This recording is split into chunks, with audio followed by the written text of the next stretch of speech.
Disruption is the curse and blessing of a resilient leader.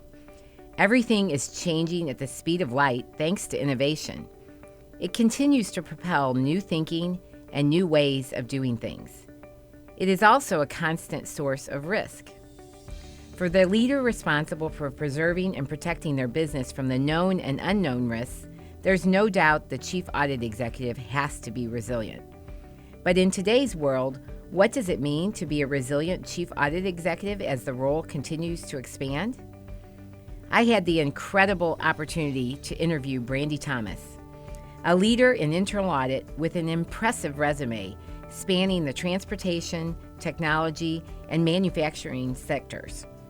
Brandi is currently the Vice President of Corporate Audit for Delta Airlines, and she's got an amazing perspective on the ever-changing chief audit executive role.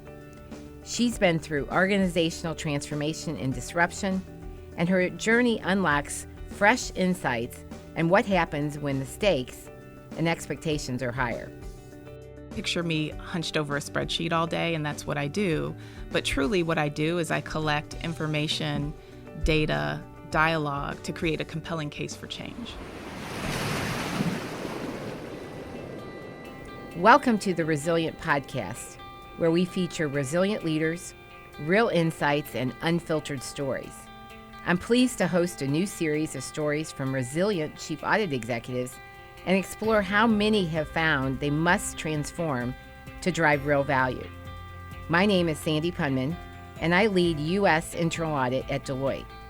I work with internal audit leaders across all senior roles and functions, and I am seeing shifts and disruptions upending traditional risk profiles and strategic plans. One thing is clear, the risks and roles are changing, but there are common trends on how leaders are able to keep pace. I'm so glad you're listening and hope you enjoy Brandi's perspective and insights around the shifts and overall role of the Chief Audit Executive. Let's get right into it. Hi, how are you? Great. We want to talk a little bit about internal audit and what you're seeing in your role as a leader.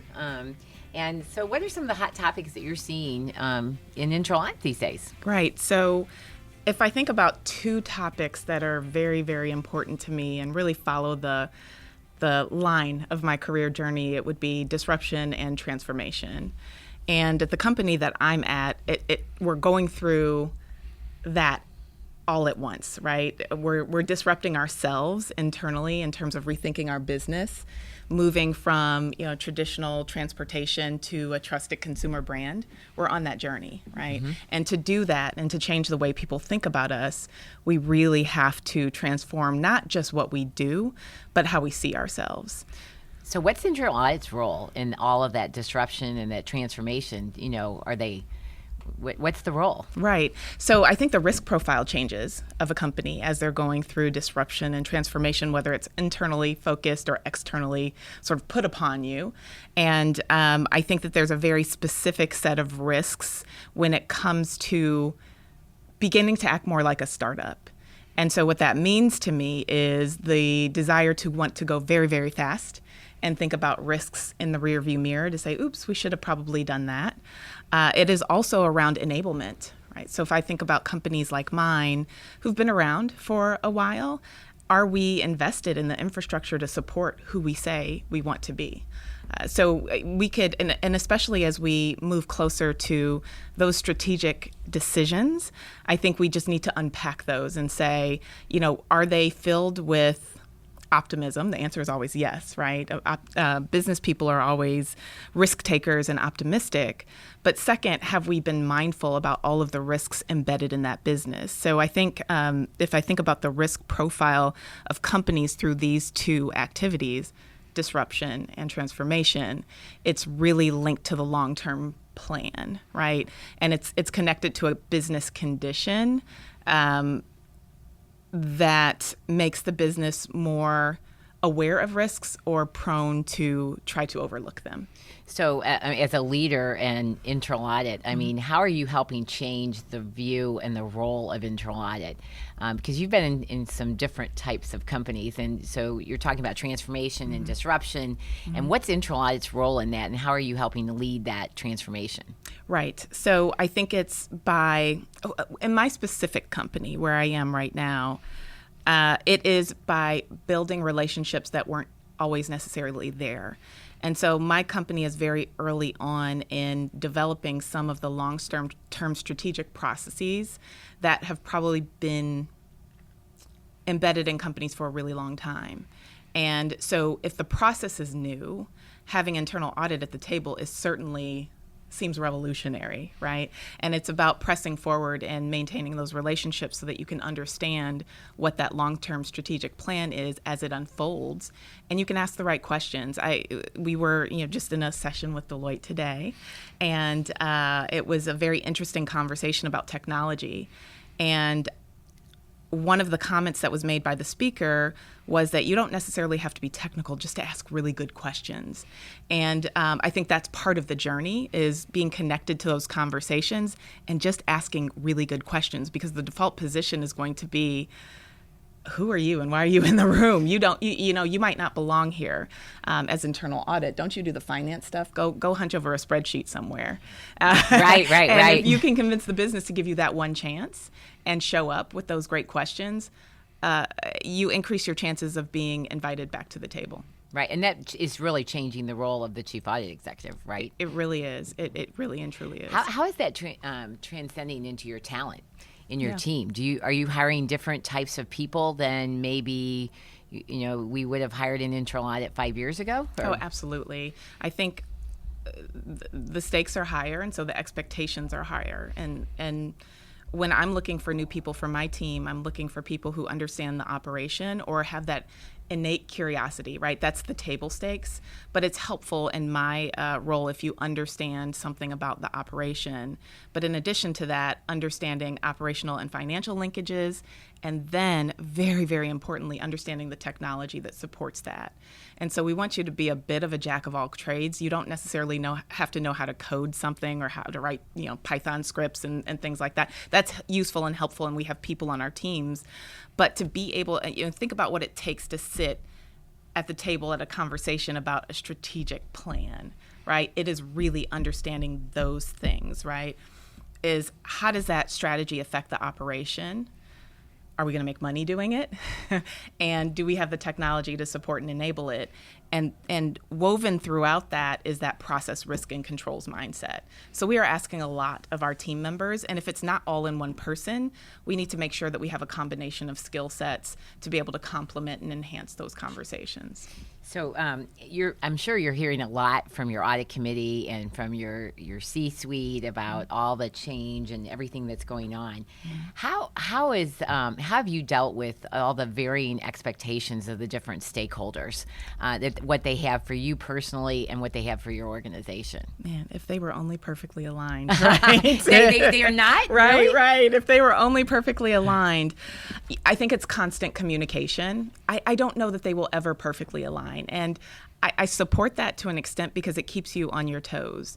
So I am constantly engaged in conversation. As an example, I visit my audit committee chair once a quarter, and I will fly to wherever he is. Usually it's Houston, but I will fly other places, and I spend 4 hours with him, just taking him through, this is what I'm thinking about, this is what's on the horizon, and getting him deeply ingrained. Now, I know all audit committee chairs are not that generous. I'm very fortunate to have a very supportive and generous AC chair, but that has been a key enabler of success. So if he understands what we're working on and has a chance to opine about that, when he's in conversations, as an example, with other members of the audit committee or my boss or the board, he has that perspective and can help me align those things.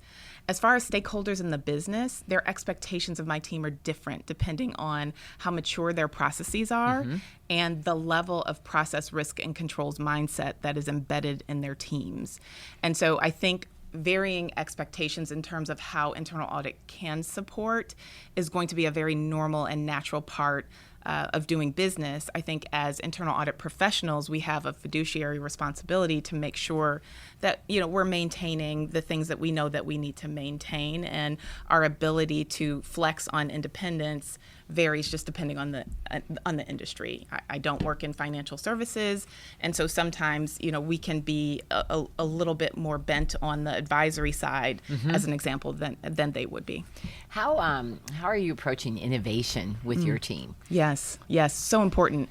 Innovation is not the tech, it's not the stuff, it's the cultural mind shift. I have a team meeting every week, and we were just mentioning I'm very much into the connection of people and business, and I believe in speaking affirmations into my team. I know that sounds crazy, but I tell my team that they're innovative. I tell them that they're creative. I tell them that where they're working is a place where they can fail fast and make mistakes. And I share times where I've made mistakes in my career, and if somebody would hire me to be head of audit, they would certainly hire you, right? And so I think it really begins with that mindset shift, very, very, very important. And then on top of that, it is creating a forum of psychological safety where they can come to you with new ideas, whether it's process, tools, tech, engagement models, dialogue. A lot of people go very quickly to the shiny electronic noise-making whiz-bang tool, and that's not necessarily the right answer. Sometimes innovation comes in who you hire. As an example, in my former company, my first auditor that I hired was an engineer, and that was unheard of right at that time. And I remember telling that story when I came to my current company, as I was interviewing with our external auditors, and they nearly lost their minds. Was like, who is this person, and why would she do this? Why would she hire an engineer? Right. Why would she hire an engineer? I could read the look on that person's face. He's since come around, and certainly I've got people on my team with that engineering and technical and coding skill set, but I think it's just being open to creative and new points of view. As an internal audit leader, what does success mean to you personally? I mean, how do you define success from the role that you're leading and what you're doing today? Personal, but I really love that question. No, I really do. I feel like if the people on my team are feeling successful, then that's success for me. If I feel like them coming through or growing up in their careers on my team has been a net positive to them and their skill sets and their ability to contribute, both to the company and to their families, to me, that's success. I always tell people when I'm interviewing, my number one wish is for there to one day be a retirement party for me and for people to go, you mattered, you made a difference, not from a bottom line perspective, right? That's why we're here. But being with you added some sort of value to my career, and I felt like you cared, both before, during, and after being with your team. That's so great. What do you think? I mean, how resilient do you have to be in this job? I mean, it's not the same job as it used to be, right?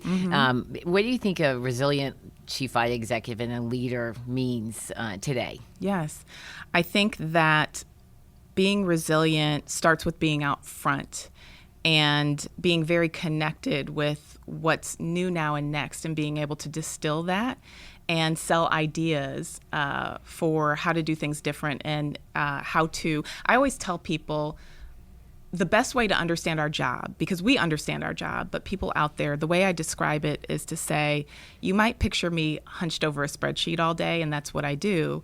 But truly what I do is I collect information, data, dialogue to create a compelling case for change.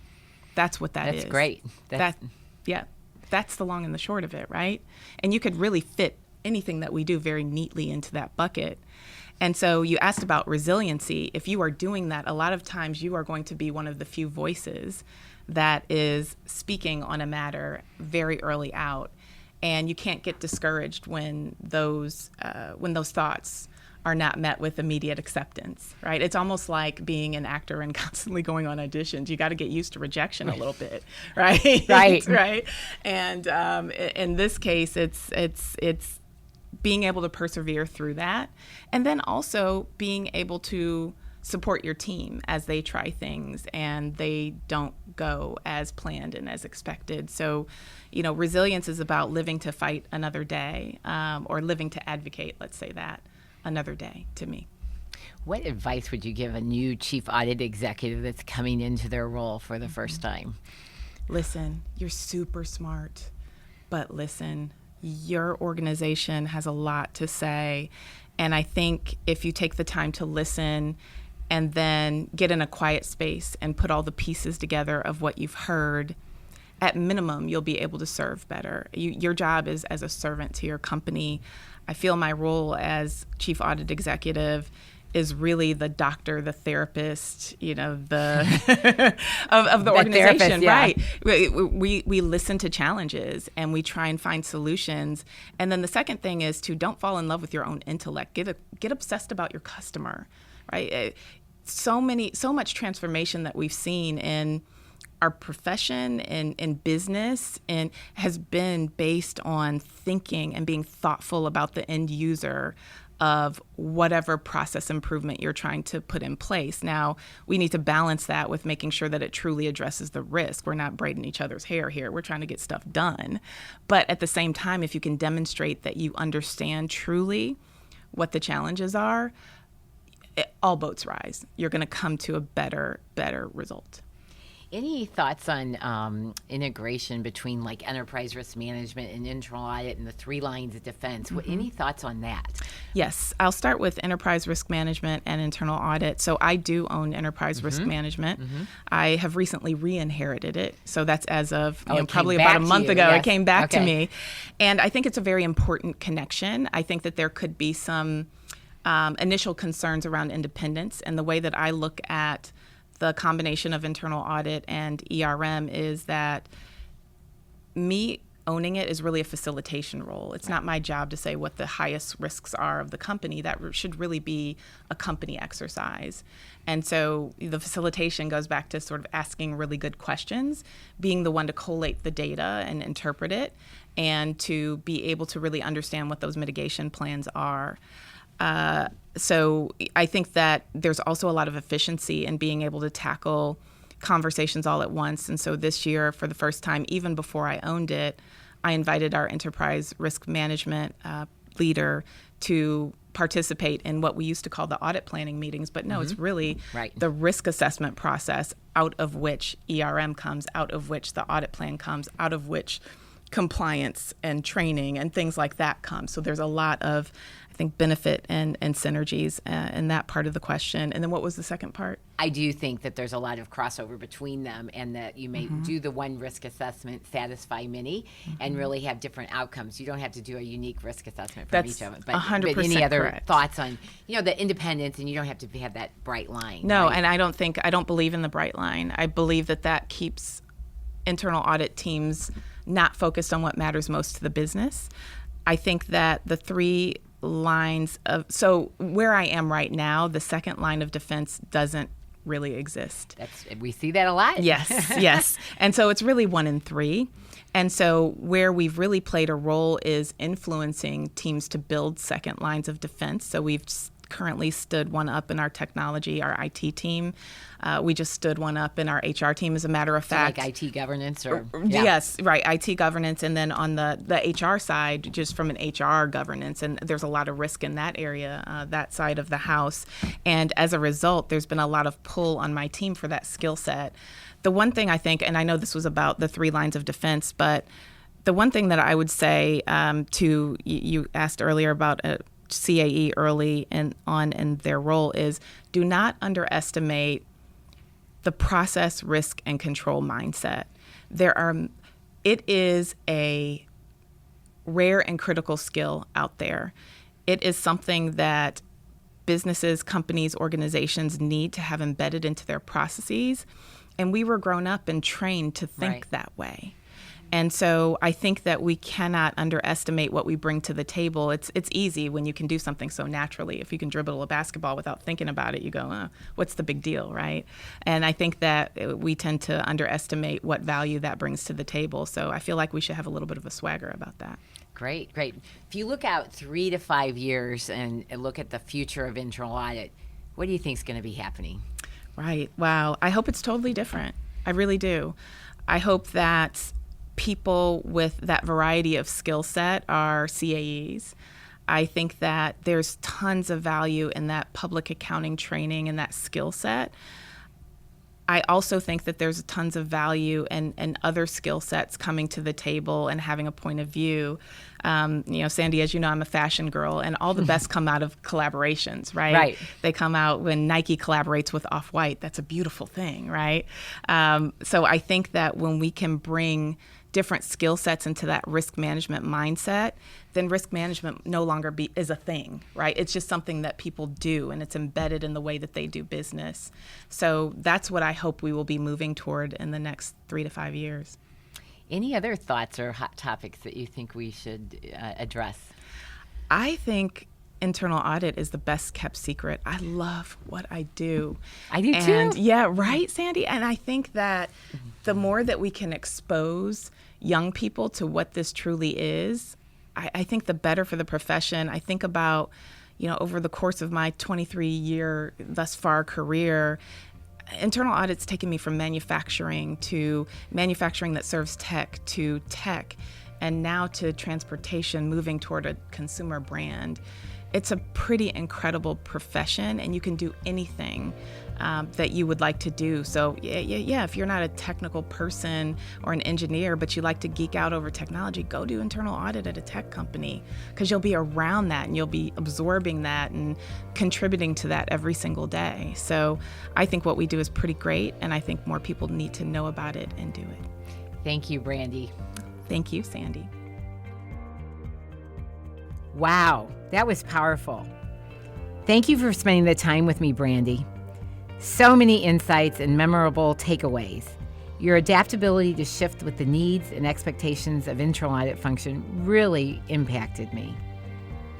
I loved how your definition of success was directly linked to the people on your team feeling successful.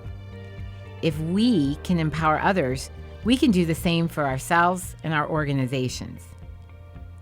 I want to thank everyone for listening and welcome you to share your own favorite takeaways by tweeting me at Sandy Punman with the hashtag #ResilientOnInternalAudit, or send me a LinkedIn message at Sandy Punman, spelled PUNDMANN. If you like what you hear and want more, check out all our episodes on your favorite podcast app. Keyword resilient. You can find us on Apple Podcasts, SoundCloud, Stitcher, Google Play, or Spotify. I'd like to thank the team at Rivet for helping to produce this episode, and to my clients and colleagues for their candor and willingness to share their stories. If you like what you hear or have other resilient stories you want to hear more about, hit us up at Deloitte.com/US/resilient.